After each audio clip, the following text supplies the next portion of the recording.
have not been easy for all of us, or any high schooler for that matter. Aside from juggling school, our social lives and work, we also struggle to fight our own personal battles and overcome our fears. The fact that you are standing here with me today means that you not only have completed high school, but that you have overcome many of life's hurdles.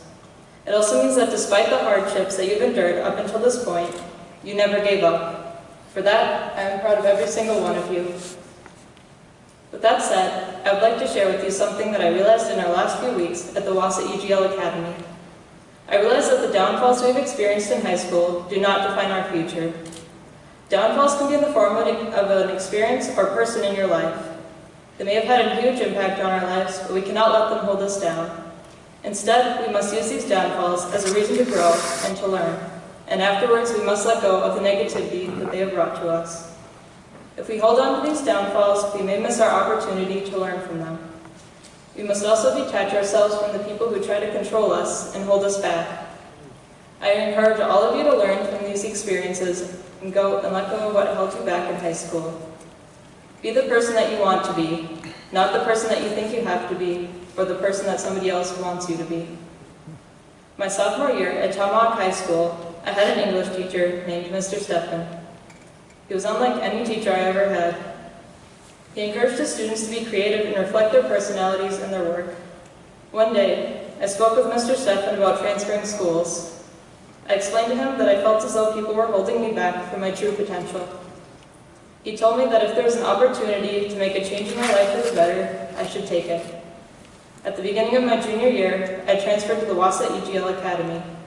I was happy to find that every teacher at EGL shared the same passion that Mr. Stephan had for his students. They encouraged every student to be the best version of themselves and taught them to succeed. The teachers inspired the students by tying common core lessons into real-world issues. For example, Mrs. Slottick taught a valuable lesson about pollution and how it is affecting our world today. It was so moving that I started stuffing as much food as possible into one Ziploc bag so I wouldn't have to use a second one. When Mrs. Fuller taught the personal finance workshop, she not only taught us how to balance a checkbook, but she also taught us how to plan for the future. I remember one assignment that she gave us. The assignment was to buy a car based off of the family that Mrs. Fuller gave you. I learned a lot from that assignment, but most importantly, I learned that I should never have 5 kids. During Mr. Fetting's Photoshop workshop, I learned many cool things about altering images.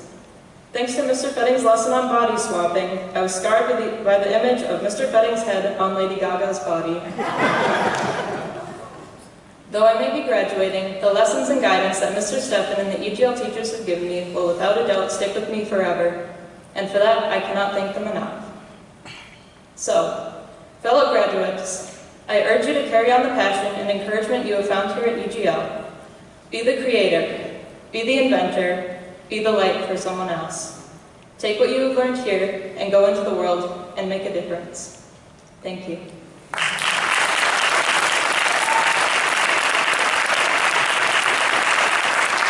now I'd like to introduce Mr. Crone to give the farewell address.